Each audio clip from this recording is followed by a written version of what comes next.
Olá, no ar mais um Clipping Eletrônico. E no programa de hoje nós vamos falar sobre a polêmica portaria do governo federal, que esse mesmo mudou o conceito de trabalho escravo no país. E entre as alterações, a portaria determina que haja restrição de liberdade de locomoção para que a ação seja considerada como trabalho escravo. A medida também exige a autorização do ministro do Trabalho para a divulgação de uma lista suja, que torna público aí o nome das organizações que cometem esse tipo de crime. Hoje pela manhã, a ministra do STF, Rosa Weber, acolheu um pedido do partido Rede Sustentabilidade e concedeu uma liminar que suspende a portaria até o julgamento dela no Supremo Tribunal Federal. Bom, e para discutir esse assunto, nós recebemos hoje no programa o professor da Faculdade Drummond, especialista em Direito do Trabalho, Marcos Bernardini. Olá, Marcos, obrigado pela presença. Eu que agradeço. Também aqui com a gente a coordenadora do Programa de Erradicação do Trabalho Escravo da Superintendência Regional do Trabalho de São Paulo, a Lívia dos Santos Ferreira. Olá, Lívia, obrigado também pela participação. Imagina. Completando a nossa mesa, o procurador-chefe do Ministério Público do Trabalho de São Paulo, o Eric Vinícius Tirano. Olá, Eric, obrigado. Boa tarde. Também pela participação. Boa tarde. Lembrando que você que está nos assistindo também pode participar do programa enviando a sua pergunta ou sua sugestão pelo telefone 3396-4944 ou ainda na nossa transmissão ao vivo no Facebook. Bom, senhores, a partir dessa decisão liminar aí do STF, o que a gente pode esperar agora? Ainda não há uma previsão, né, para o julgamento desse caso? Não, ainda não está previsto o julgamento final. Mas há que se destacar a propriedade com que a ministra analisou a causa, né? Essa portaria, eu acho que não suscita maiores dúvidas quanto à sua ilegalidade. E certamente, certamente também será a opinião dos nossos colegas de mesa, essa portaria será considerada ilegal e extirpada do mundo jurídico. Uhum. Bom, pedir para o Marcos, então, explicar um pouquinho para a gente, no seu ponto de vista, aí, quais as questões mais polêmicas dessa nova portaria.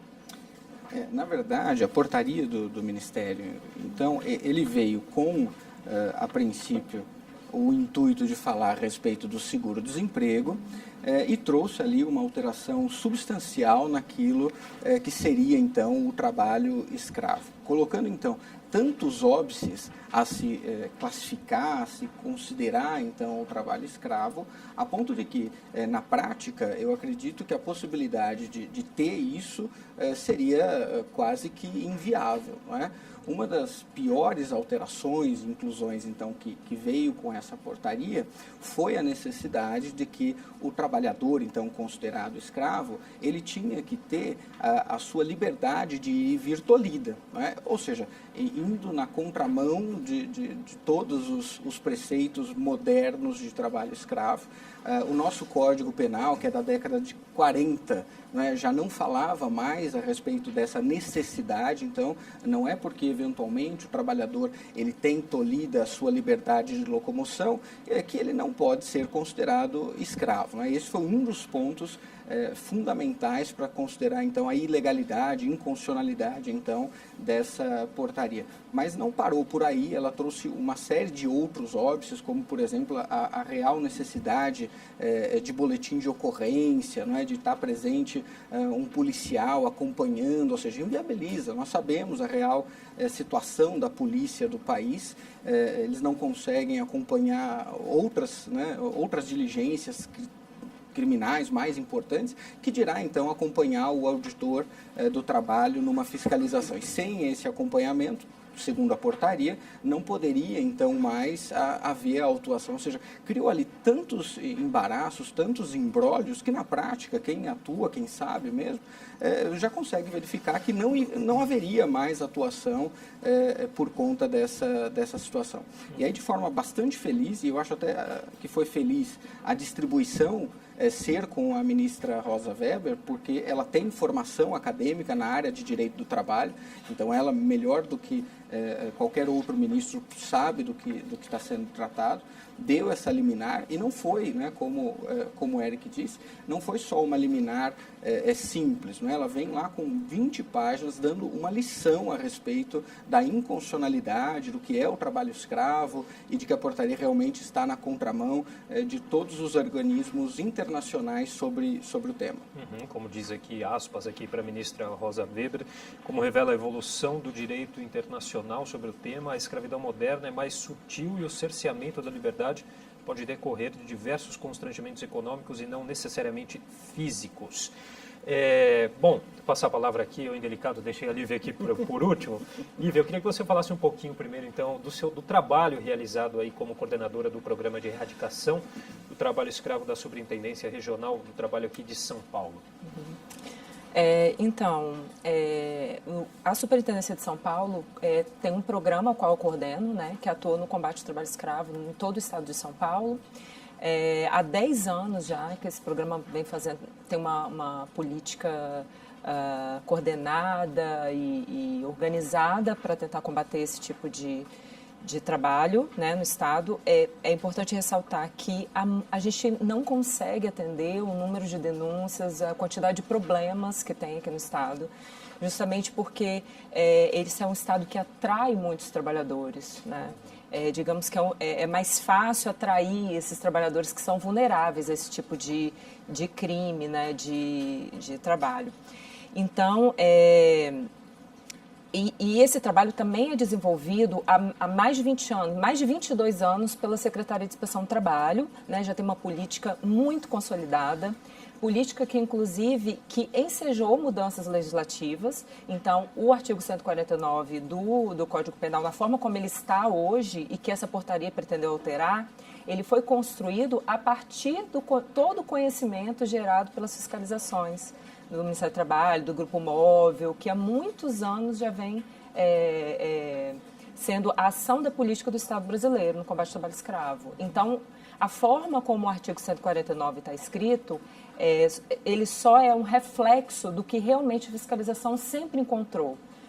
Os indícios, os elementos do trabalho análogo escravo que eram encontrados de fato foram transpostos para a lei penal, até como para consolidar ainda mais essa política. E que vem realizando até agora, né, vinha realizando um trabalho internacionalmente reconhecido até, né, a própria Organização Internacional do Trabalho, né, fazendo elogios a esse trabalho. Agora, com essa liminar aí do STF, o presidente Temer, a partir daí, ele pode revogar essa portaria ainda, ou a gente vai ter que esperar por esse julgamento? Fica essa situação? Na realidade, jurídica, né? O ato administrativo foi praticado pelo ministro do Trabalho e, num primeiro momento, a ele pertence o poder de revogação.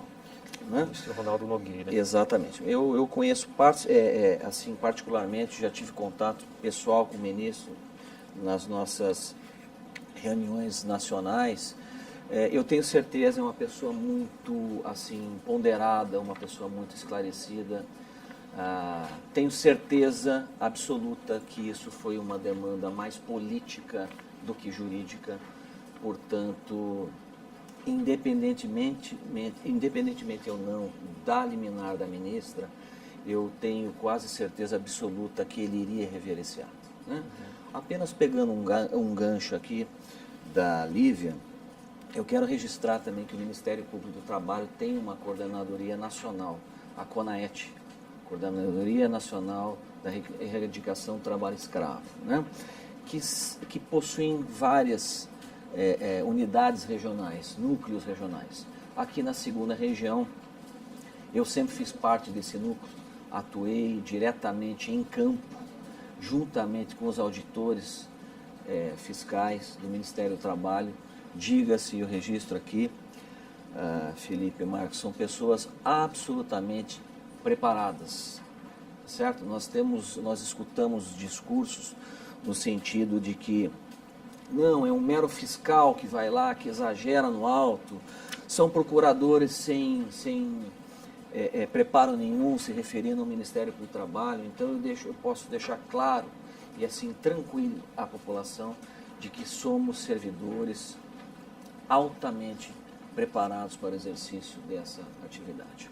O próprio presidente Temer aí usou em uma das entrevistas aí como exemplo o caso de um caso em que uma saboneteira, se não estivesse ali, às vezes já era considerado um trabalho escravo. Acontece que normalmente isso é uma questão que vem com outras questões. Talvez aí, a Lívia possa Isso, se me permite, falar, em relação a essa fiscalização que foi divulgada, até assim, muito infeliz a colocação, né? Porque em momento nenhum foi apresentado, por exemplo, o relatório, né, da fiscalização, que é um relatório sempre muito robusto, sempre com muitas fotos. A portaria pretende dizer que fotos e provas em relação à constatação de trabalho análogo escravo tem que constar no relatório. Isso já consta no relatório, sempre muito robusto em relação ao que fez com que a equipe caracterizasse o trabalho análogo escravo. E especificamente em relação a esses autos dessa fiscalização que foi mostrada na imprensa, foram lavrados 44 autos de infração. Tá? Muitas vezes, durante a fiscalização, nós temos que constatar todas as irregularidades do ambiente de trabalho. Tá? Mas também tem os autos que especificamente tratam do trabalho análogo escravo, que a gente minudencia tudo que levou a gente a constatar trabalho análogo. Então, aqueles autos que foram apresentados foram lavrados, sim, mas aquelas infrações serviram apenas para compor todo o cenário de degradação a que os trabalhadores estavam submetidos, né? Não foram especificamente aquelas condições que levaram a chegar à conclusão de que era trabalho análogo escravo, mas todas as infrações servem para compor o cenário, né, de degradação a que os trabalhadores são submetidos. Então, o auto do trabalho análogo escravo, que minudenciou todos os elementos, não foi mostrado, nem o relatório de fiscalização, que com certeza se tivesse, né, a sociedade ia ter acesso à informação de que não era daquele jeito que estava se contando a história. O professor da Faculdade Drummond, o Marcos, especialista em direito do trabalho. Marcos, as características do trabalho escravo, elas também se modificam conforme a região do país, né? Sim, na verdade, nós temos ali, como a própria Lívia disse, né, nós temos uma diretriz, né, que não necessariamente precisa ser essa questão de cercear a liberdade de locomoção. Né? Então, como a própria ministra colocou na decisão liminar, hoje, no trabalho, né, considerado contemporâneo, outras são as formas de você degradar, não é, o trabalho de alguém. Não é? Você colocar a necessidade do cerceamento à liberdade de locomoção é simplesmente esvaziar a própria condição do trabalhador. Não é? Então, o que a gente pôde perceber, como o próprio Eric disse, é que foi uma portaria que veio por questão política. Não é? Então, parece que foi um lobby muito grande da bancada ruralista do Congresso, que então acabou ali forçando ou tendenciando a que isso acontecesse, porque, óbvio, são os mais prejudicados por conta, então, desse tipo de situação, porque são aqueles que efetivamente acabam explorando os trabalhadores. Não é? E aí, do outro lado, nós tivemos na semana passada o próprio ministro, ou seja, imediatamente várias organizações do Brasil tomaram a frente, tomaram a posição, o próprio Ministério Público do Trabalho, Ministério Público Federal e outras associações de trabalhadores se manifestaram publicamente quanto a isso, e por conta da pressão, o presidente Michel Temer, ele chegou a se inclinar, a pedir, não é, a alteração da portaria, mas não mostrou em nenhum momento a possibilidade dela ser revogada, eventualmente se modificar alguma coisa. Não é? Mas o que causa, inclusive, espanto é alguns, não é, falarem da regularidade dessa portaria, a ponto de que, inclusive, o próprio ministro Gilmar Mendes, respeitando-se o cargo e a função que ele exerce, mas de forma totalmente contrária àquilo que o direito do trabalho prevê, não é? Ele disse que da forma como estava o conceito de trabalho escravo, ele poderia ser considerado um trabalhador escravo, porque a jornada dele é degradante, porque ele ficava o dia inteiro indo de um tribunal para o outro.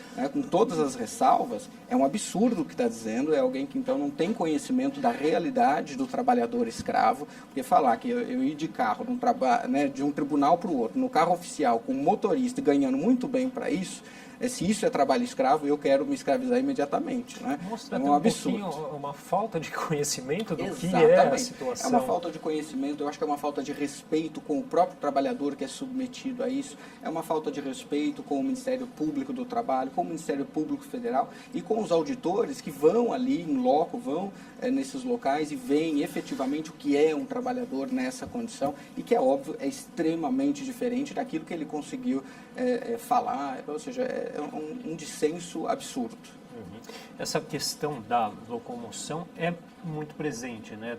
Da restrição de locomoção aí por questões de dívidas, né? Como que isso acontece mais em regiões rurais, trabalho no campo? Olha, o trabalho escravo contemporâneo, ele está presente tanto aqui, na cidade de São Paulo, quanto nos rincões mais distantes desse país. Eu tive a oportunidade de atuar nas duas frentes. Eu comecei minha carreira como procurador do trabalho no estado de Mato Grosso. E lá eu analisei toda a questão do trabalho escravo dito rural. Aqui em São Paulo, há mais de 10 anos, quando eu fui removido para cá, eu também acompanho essa questão do trabalho escravo dito urbano. Em ambas as situações, tá certo? Nós temos todos os matizes de trabalho escravo contemporâneo, todos, né? O que tem que deixar muito claro é que com essa portaria pretendeu-se recuperar a visão de um trabalho escravo clássico, aquele que necessitava da privação da liberdade, não é verdade, Marcos? Então, e isso não condiz com as normas internacionais trabalhistas da OIT, e não só da OIT, nós temos o Pacto de São José de Costa Rica, que prevê a impossibilidade do retrocesso social. E essa portaria, efetivamente, ela criou e apresentou à sociedade um retrocesso social. Tratar o trabalho escravo como apenas uma questão de liberdade ou privação, né, de locomoção, não é por aí. Nós temos várias situações. Vamos, por exemplo, colocar aqui, Lívia, a questão que você pode explorar também melhor, mas uma questão muito interessante, que é a questão do excesso de jornada, né? Então, veja, se trata essa situação como se fosse só a questão da jornada. E, na realidade, não é, Felipe. Nós temos aqui a questão da própria sobrecarga do trabalho. Vamos dar um exemplo simples. Uma mulher trabalhando 3 horas por dia, carregando um saco de cimento de 80 quilos. Tá certo? Veja, é um trabalho com uma sobrecarga que pode ser considerado, inclusive, trabalho condicionado de escravo. Eu não vou nem comentar, Marcos, essa questão com todo respeito ao ministro Gilmar, mas realmente, e eu tenho uma visão do estado de Mato Grosso também, né? Não se assim, não tem muito a ver, sabe? Eu acho que ele passou um pouquinho da medida, né? No mínimo foi infeliz. Exatamente, exato. Eu não sei o que a Lívia acha, mas, né, o fato é que nós temos que ter em mente o seguinte: o trabalho escravo dito contemporâneo, ele não se limita apenas às questões de restrição de liberdade. Ele é muito mais amplo.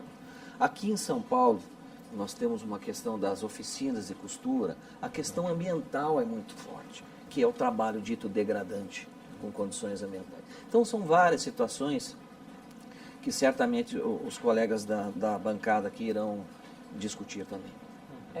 Com relação à jornada exaustiva, né, nós temos os casos clássicos aqui do estado de São Paulo, que são das oficinas de costura, né, que empregam muitos imigrantes latino-americanos. A costura é um ambiente no qual é muito fácil perceber como funciona e como degrada a jornada exaustiva a vida daquelas pessoas, né? Então, são pessoas que ficam de 7 da manhã às 10, 11 horas da noite, sentadas num mobiliário que não é adequado para aquela atividade, costurando por produção. Então, por cada peça, oferece-se um preço irrisório por cada peça costurada, e aquele trabalhador costura igual um louco mesmo, para conseguir, no final do mês, ter um salário que às vezes não chega ao patamar mínimo nacional, né? Então, como que a jornada exaustiva não é simplesmente uma jornada longa. Jornada exaustiva não é só o conceito de jornada longa. É um conceito de jornada que exaure o trabalhador e que impede que o trabalhador tenha qualquer outro tipo de atividade na vida dele. Ele não consegue participar de uma atividade educacional, ele não consegue participar de atividade de lazer, ele só consegue trabalhar, comer e dormir, o mínimo que ele precisa para poder voltar a trabalhar. Então, esse é o conceito e que a gente vê claramente, né? Já em relação à dívida que a gente estava falando antes, a dívida que restringe a locomoção do trabalhador não é uma dívida que está circunscrita, que não é uma situação que está circunscrita à área rural por isolamento geográfico, absolutamente. Porque aqui em São Paulo também, muitos imigrantes que vêm para cá, quando eu falo de imigrantes, eu falo tanto de brasileiros que vêm do interior do país, quanto imigrantes latino-americanos, né? Em regra, latino-americanos, tem de outros países também. Mas, assim, essas pessoas, elas são submetidas a dívidas para virem trabalhar. Então, elas já vêm com o trabalho certo. Essas pessoas não vêm... vou chegar no Brasil e procurar um trabalho. Não, alguém já fez uma oferta de trabalho, essas pessoas já vêm especificamente para uma determinada atividade e para virem precisam se endividar para ter a passagem. E aí quando chegam no ambiente de trabalho, além de ficarem meses sem receber salário para pagar essa dívida, também são descontados pela habitação e pela alimentação. Por quê? Esse tipo de população vulnerável que é submetida a esse trabalho, eles não aceitariam essa oferta de trabalho se não fosse para ter moradia e alimentação. Ou a gente acha que eles viriam pagar aluguel em São Paulo para trabalhar. Então, assim, esse é o cenário da dívida. E esse trabalhador fica, assim, com sua dificuldade de sair desse trabalho, ele fica impossibilitado mesmo de sair, pelo pagamento dessa dívida e porque também ele é constantemente ameaçado em relação a essa dívida e a atividade em si que ele se comprometeu a desempenhar. Então, assim, é muito ruim, né, essa pretensão de alteração para restringir a restrição de locomoção a qualquer possibilidade de segurança armada, vigiando, é muito pouco para entender o fenômeno. Né? E aí eu já tenho até uma próxima pergunta aqui, que é em relação a como que é essa estrutura dos órgãos fiscalizadores, até para combater essas questões mais graves aí, de pessoas armadas, enfim. Só aqui, relembrando aqui nosso telefone, que é o 33964944, para você que está nos assistindo, enviar a sua pergunta ou um comentário, que também pode ser feito através da nossa transmissão ao vivo no Facebook. Então, senhores, fiquem à vontade, eu gostaria de saber um pouquinho como que é feita essa estrutura, ainda mais em épocas de crise como que a gente vive, para tentar combater esse crime aí que é o trabalho escravo. Pela inspeção do trabalho, hoje, nós estamos passando uma dificuldade muito grande, tanto em termos de recursos, né? Teve cortes orçamentários, saiu na imprensa em relação às fiscalizações de trabalho escravo e também recursos de pessoas mesmo. Hoje, a fiscalização do trabalho conta com menos de 2.300 auditores fiscais no Brasil inteiro, tá? Segundo a OIT, o número ideal, OIT e um estudo feito por uma instituição brasileira, se eu não me engano, acho que não lembro a instituição, mas uma instituição de pesquisa brasileira que fez um estudo sobre a inspeção do trabalho, eles disseram que é necessário dobrar o quantitativo de auditores fiscais. Hoje nós temos mais de 1.000 vagas em aberto, que não precisa de criação de cargos por lei. É só autorizar o concurso público e fazer o concurso, né? Então, assim, hoje realmente a gente passa por uma dificuldade grande, a inspeção do trabalho, para fazer esse tipo de combate, né? A gente funciona tanto a níveis estaduais, por coordenações, tanto pelo Grupo Móvel Nacional, que viaja o Brasil inteiro atendendo denúncias que chegam de diversos canais como o Disque 100, como organizações da sociedade civil, os próprios trabalhadores, né, que denunciam muito. Então, assim, realmente, aqui em São Paulo, a superintendência conta com 4 auditores fiscais num programa de erradicação do trabalho escravo para trabalhar no país inteiro.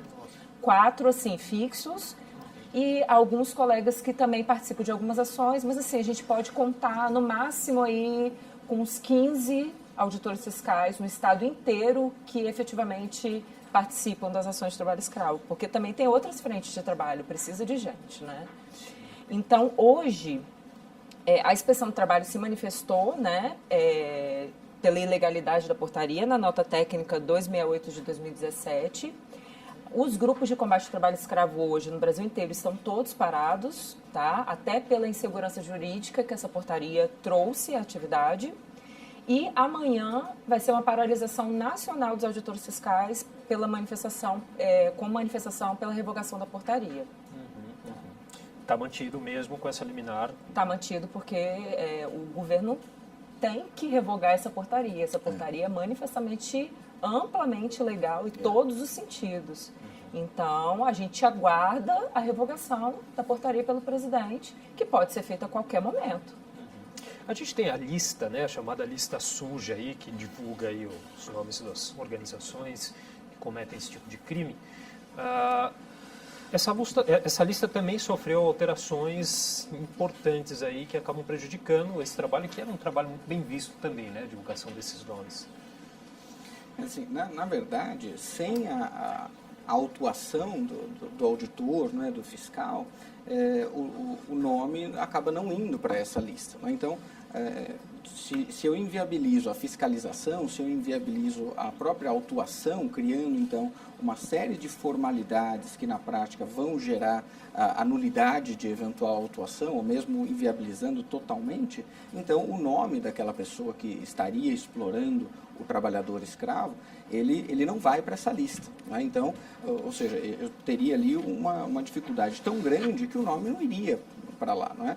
Isso já contando com as dificuldades que nós já temos, como a própria Lívia muito bem colocou. Então nós sabemos que existe já uma dificuldade, ainda que eu tenha, não é, uma condição de conceito bem formulada anteriormente, eu tenho dificuldade pessoal, estrutural, eu tenho dificuldade física, muitas das vezes, no caso rural, não é, demanda acompanhamento, demanda carro, transporte, então já é difícil, não é? Já é difícil fazer a fiscalização. Se inviabilizar administrativamente que se autue, por óbvio, então eu não vou ter mais nada, né? A gente chegou até a discutir academicamente o contrassenso que seria de eu poder punir criminalmente essa pessoa e eu não posso autuar administrativamente, ou seja, um absurdo, né? Então, é óbvio que eu teria uma gradação muito maior no penal, né, no direito penal, do que no administrativo, e eu inverti isso, né? Essa portaria acabou invertendo. Então, seria muito mais difícil eu fazer uma autuação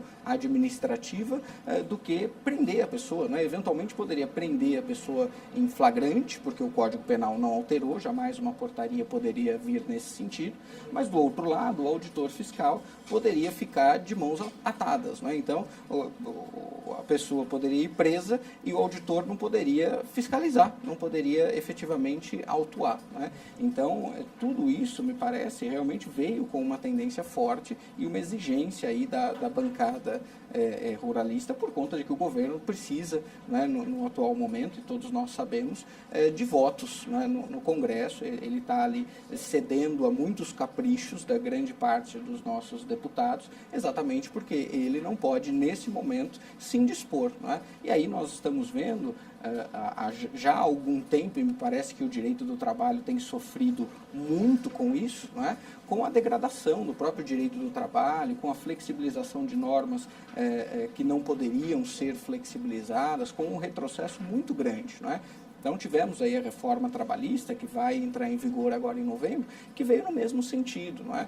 E que está tendo no meio acadêmico, no Ministério Público, os auditores, uma força muito grande de resistência a essa reforma, não é? E aí, não contente, veio o governo e traz uma portaria que é simplesmente absurda, conceitualmente, tecnicamente, inviabiliza de forma drástica, não é?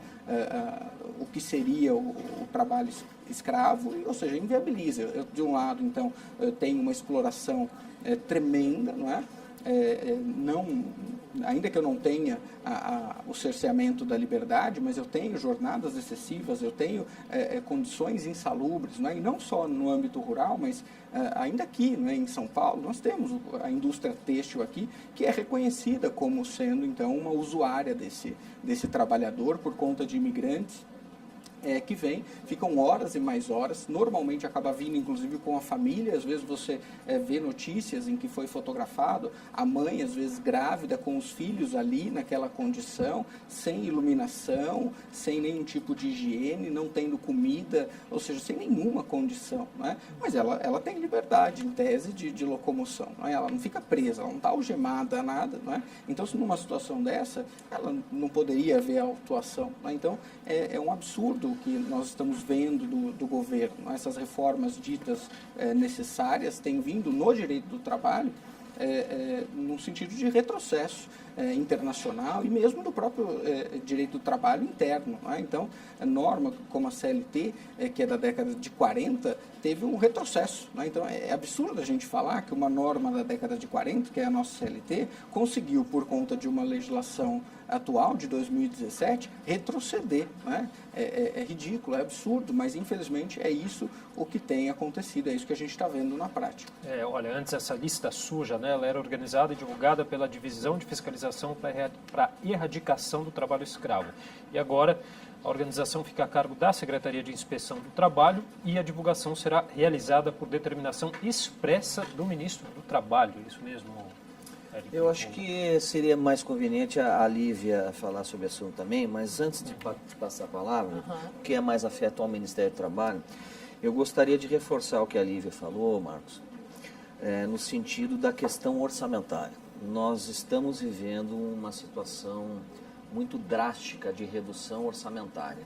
E isso naturalmente já impacta nas atividades de campo do Ministério do Trabalho e também do Ministério Público do Trabalho. Você burocratizar ainda mais a fiscalização, nada mais você faz do que embaraçar a fiscalização. Tentar impedir que a fiscalização flua naturalmente. E aí, inclusive, fere convenção internacional, né, que regula a questão da fiscalização. Veja, voltando um pouquinho, um ponto muito interessante que o Marcos analisou, né, a necessidade de autoridade policial participar de uma fiscalização. E você fez exatamente a análise certa. E eu vi isso também, com certeza a Lívia deve ter visto. Você vai para locais onde não existe nem autoridade policial. A hora de você montar uma força-tarefa, às vezes, não é necessário autoridade policial presente. O auditor fiscal tem amplos poderes para adentrar em estabelecimentos, para lacrar estabelecimentos, vamos usar o termo lacrar, assim para vocês entenderem, né?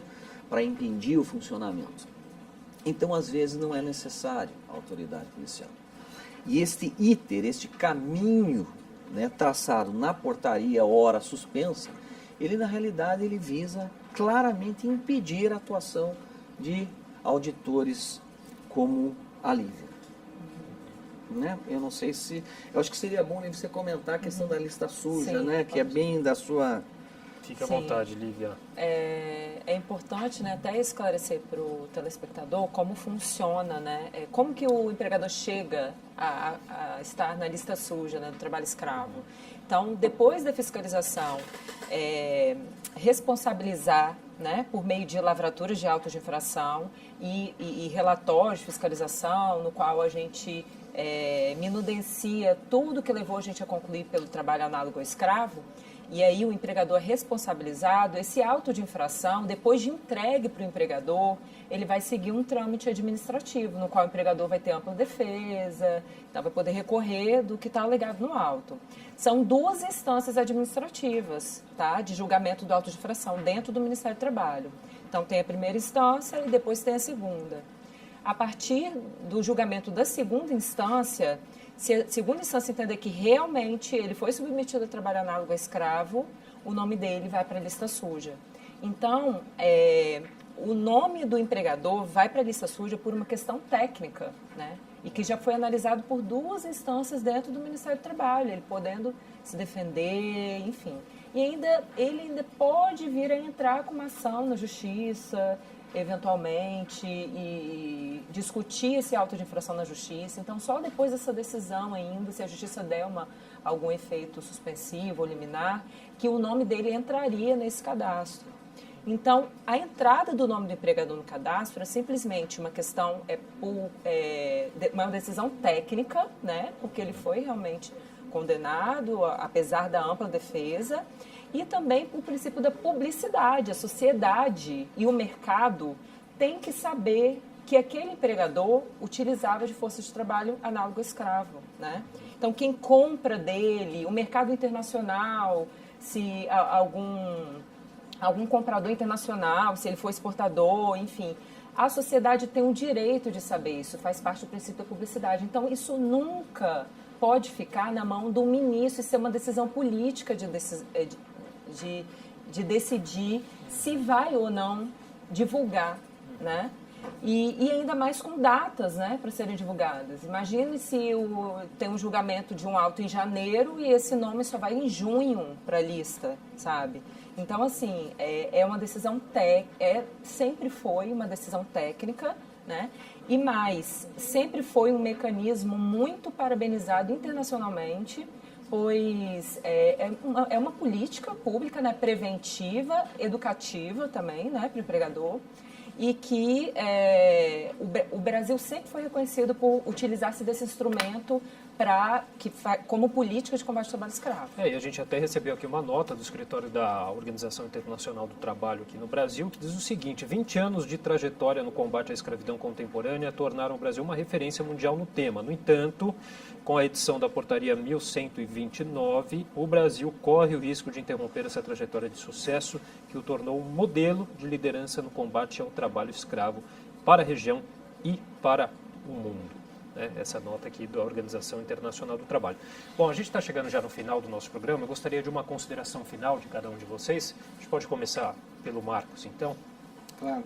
Eu espero que com essa decisão liminar, né, nós tenhamos depois o julgamento e que, se não tiver uma revogação, não é, uma posição do governo, né, que inclusive vem até tornar desnecessária a decisão judicial, mas revogue, entenda, né, a inconstitucionalidade dessa medida, que então judicialmente a gente consiga reverter. Eu acredito que esse vai ser o caminho, porque também não adianta o governo tentar implementar medidas na contramão da própria Constituição Federal, ainda que seja uma questão política, e obviamente todos os ditames constitucionais e legais precisam ser obedecidos, né? Então, ainda que ele queira fazer isso, todas as organizações da sociedade civil vai acabar, então, propondo medidas para coibir isso, né? Então, eu espero que o governo tome consciência dessa ilegalidade e venha, então, a revogar, senão que o próprio Poder Judiciário faça, às vezes, daquilo que seria dele, não é? Enquanto isso, eu queria, inclusive, parabenizar o próprio organismo, os auditores fiscais, porque é uma das poucas vezes que a gente consegue ver servidores públicos parando, né, entrando em greve, não por conta de salário, mas por conta da ilegalidade a que eles estariam sendo submetidos no seu trabalho, né? Então, é de se parabenizar a postura do próprio órgão, e mesmo do Ministério Público do Trabalho, que veio já, desde o início, se manifestar publicamente contra essa medida. Espero que o governo, então, tome uma posição. Tá certo. Eu já aproveito aqui também para agradecer a participação do professor Marcos Bernardini. Com a palavra aqui agora, o procurador-chefe do Ministério Público do Trabalho, o Eric, por gentileza. Obrigado, Felipe. Eu agradeço o convite. Também é uma honra estar ao lado do Marcos e da Lívia aqui. E gostaria de encerrar com uma mensagem, assim, clara e objetiva. Nós precisamos entender que mesmo os atos políticos, eles têm limite, tá certo? O gestor público, o administrador público, ele é sujeito ao controle da legalidade. E este ato administrativo, essa portaria, é flagrantemente ilegal. Certamente o bom senso vai prosperar nesse caso E eu tenho certeza que o ministro Ronaldo vai revogá-la. Se não assim agir, certamente o Poder Judiciário irá fazê-lo. Ou seja, vamos retornar à normalidade com as atuações necessárias na área do trabalho escravo e, mais uma vez, reforçando que trabalho escravo não se confunde com restrição da liberdade. É isso que nós precisamos entender e sair daqui. É um conceito muito mais amplo, exatamente como previsto no Código Penal. Mais uma vez, obrigado. Obrigado você, Eric, pela participação. Lívia, por gentileza. Pelos auditores fiscais do trabalho, né, a gente vai continuar momentaneamente com as fiscalizações de trabalho escravo paralisadas, né, apesar de que tem ações em curso que ficaram assim, bem prejudicadas, né, então assim, a gente precisa retomar, a gente precisa que essa portaria seja revogada para que a gente continue. Tem trabalhadores vítimas de trabalho escravo, com ações em curso que precisam ser reparadas, precisam receber o seguro-desemprego, né? Que essa portaria tenta alterar as regras de concessão de seguro. Então, os auditores fiscais do trabalho continuam momentaneamente em paralisação das ações de trabalho escravo e amanhã em paralisação nacional, aguardando a revogação da portaria, né? Pelos auditores fiscais do trabalho, também vou aproveitar a oportunidade, né, doutor Érica aqui presente, para agradecer a atuação fundamental do Ministério Público do Trabalho, junto com o Ministério Público Federal, ao pedir, né, ao expedir a recomendação que foi apresentada ao presidente da República pela Procuradora-Geral da República, né, a Raquel Dodge, pedindo também, concedendo um prazo para o governo para que seja revogada a portaria. Então, assim, todas as instituições que atuam no combate ao trabalho escravo, tanto os órgãos públicos quanto a sociedade civil, até mesmo empresários que participam das discussões, que já estão no debate há muito tempo, eventualmente já estiveram na lista, mas hoje estão empenhados em adotar políticas dentro das próprias empresas para impedir, né, esse tipo de trabalho. Estão todos muito empenhados para que essa portaria seja realmente revogada, pois ela não é sanável em nenhum aspecto. Ok, tá certo. Bom, queria agradecer então a participação da Lívia dos Santos Ferreira, coordenadora do Programa de Erradicação do Trabalho Escravo da Superintendência Regional do Trabalho de São Paulo. Lívia, obrigado também pela participação. E agradeço também a você que nos acompanhou em mais um Clipe Eletrônico. Até o próximo programa. TV Câmara São Paulo, a política da cidade passa por aqui.